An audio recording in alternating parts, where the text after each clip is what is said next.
पर ज़्यादा विश्वास नहीं किया करो, क्योंकि नसीब उनका भी होता है जिनके हाथ नहीं होते। हमारी आस्था की परीक्षा तब होती है जब हम जो चाहें वो ना मिले और फिर भी हमारे दिल से प्रभु के लिए शुक्रिया ही निकले। दया होनी चाहिए, कमजोरी नहीं। ज्ञान होना चाहिए, अहंकार नहीं। कोई कुछ भी बोला, स्वयं को शांत रखो।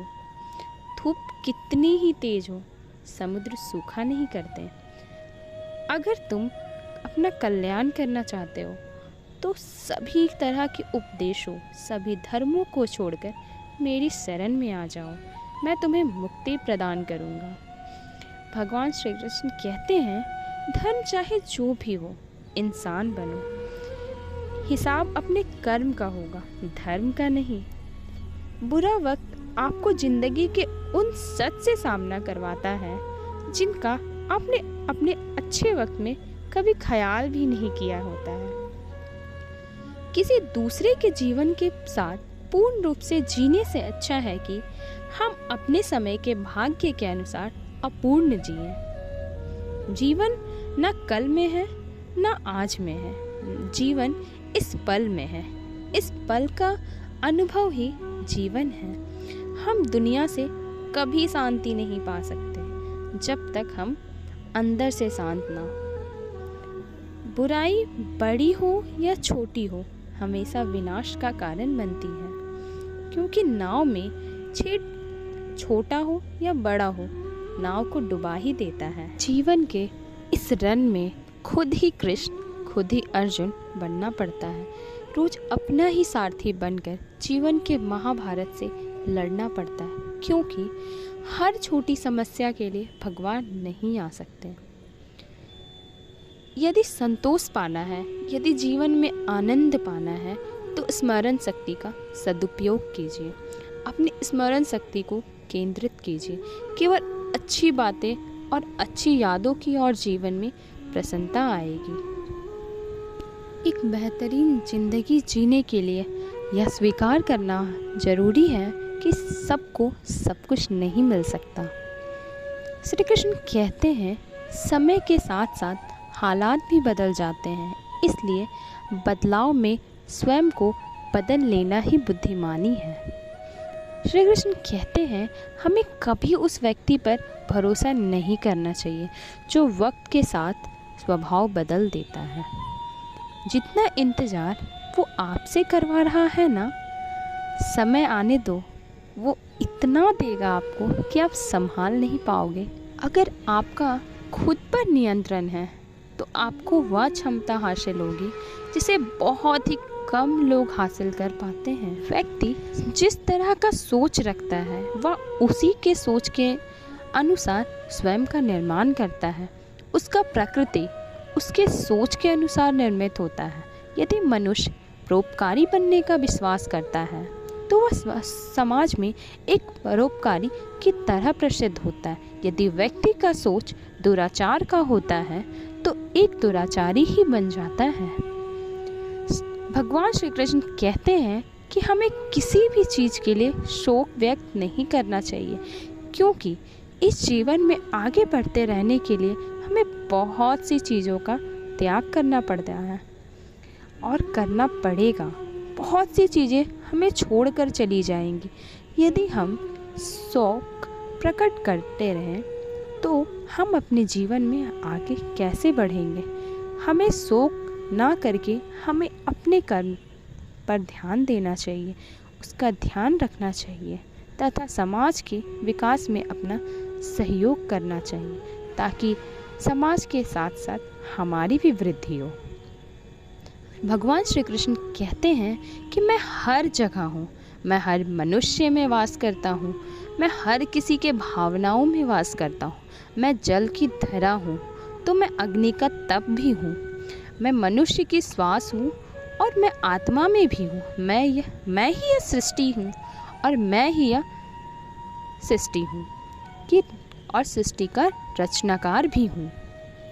भगवान श्री कृष्ण कहते हैं, जो भी व्यक्ति इस संसार का मोह बंधन छोड़कर मुझसे प्रेम करता है अर्थात मेरी आराधना करता है, मेरी तपस्या करता है, मैं सदैव उस मनुष्य का साथ देता, उसे सही मार्ग पर चलने का ज्ञान देता हूँ। मैं सदैव उसके साथ रहता हूँ। वासना, गुस्सा और लालच नरक जाने के 3 द्वार हैं। अनुशासन में जीना, व्यर्थ चिंता ना करना और भविष्य के बजाय वर्तमान पर ध्यान केंद्रित करना सीखो, क्योंकि यही आपके भविष्य का जीवन तय करता है। किसी भी काम या प्रतियोगिता से पहले उसकी रणनीति बनाना सीखो। जैसे आप कोई परीक्षा देने जा रहे हो तो उससे पहले आप उसकी एक रणनीति तैयार करो कि कैसे आप इस चीज़ में सफल होगे, कैसे आप इस चीज़ को पूरा करो, इस रणनीति में कैसे सफलता हासिल करोगे, जीत हासिल करोगे। ये आप रणनीति बनाकर करें, आपको सफलता अवश्य से अवश्य मिलेगी। गुरु से ज़्यादा सीख अपने अनुभवों से मिलती है। गलतियाँ और असफलता आपको बहुत कुछ सिखा देती है। धैर्य एक कड़वा पौधा है, पर इससे फल हमेशा मीठे ही प्राप्त होते हैं। जीवन में क्या करना है यह रामायण सिखाती है, जीवन में क्या नहीं करना है यह महाभारत सिखाती है, और जीवन कैसे जीते हैं यह हमें भगवद गीता सिखाती है।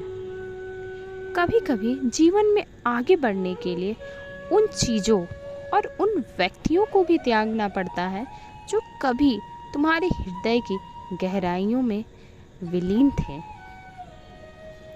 तुम उनके लिए अपना भविष्य नष्ट कर रहे हो, जो तुम्हारे असफल और निर्धन होते ही किसी और का साथ दे देंगे। जो होने वाला है वो होकर ही रहता है, और जो नहीं होने वाला वो कभी नहीं होता। ऐसा निश्चय जिनकी बुद्धि में होती है उन्हें चिंता कभी नहीं सताती। प्रार्थना ऐसे करो जैसे सब कुछ भगवान पर निर्भर करता हो, और प्रयास ऐसे करो जैसे सब कुछ आप पर निर्भर करता हो। असफलता के बाद हौसला रखना आसान है, लेकिन सफलता के बाद नम्रता रखना उतना ही कठिन है। अगर समय किसी का इंतज़ार नहीं करता तो आप सही समय का इंतज़ार क्यों कर रहे हो, क्यों करते हो? याद रखिए, जो समय चल रहा है वही सबसे बेहतर समय है। इंसान हमेशा अपने भाग्य को कोसता है, यह जानते हुए भी कि भाग्य से भी ऊंचा कर उसका कर्म होता है जो उसके स्वयं के हाथों में है। अपने अंदर से अहंकार को निकालकर स्वयं को हल्का करें, क्योंकि ऊंचा वही उठता है जो हल्का होता है। सब कुछ करो जो तुम्हें करना है, लेकिन लालच से नहीं, अहंकार से नहीं, वासना से नहीं, ईर्ष्या से नहीं, बल्कि प्रेम, करुणा, नम्रता और भक्ति के साथ। जो होता है अच्छे के लिए होता है। कभी कभी विपरीत परिस्थितियाँ हमारी वर्तमान स्थिति को अच्छा करने के लिए आती है। मन चंचल है, इसे और संयमित करना कठिन है, लेकिन यह अभ्यास से वश में आ जाता है। मेरे लिए ना कोई घृणित है, ना ही कोई प्रिय है, ना कोई निर्धन है, ना ही कोई धनी है। बस जो भक्ति भाव के साथ मुझे याद करते हैं, मैं उनका हूँ और वो मेरे हैं। कहते हैं मन के हारे हार और मन के जीते जीत। जिस प्रकार सकारात्मक विचारों से सफलता मिलती है, उसी प्रकार नकारात्मक विचार असफलता के मार्ग की ओर अग्रसर करते हैं। क्योंकि जैसा हम सोचते हैं वैसे ही हम बन जाते हैं, और अपने विचारों के माध्यम से ही हमें नकारात्मक और सकारात्मक परिणाम मिलते हैं। भगवान श्री कृष्ण कहते हैं कि मैं किसी का भाग्य का निर्माण नहीं करता, हर व्यक्ति अपना भाग्य स्वयं बनाता है।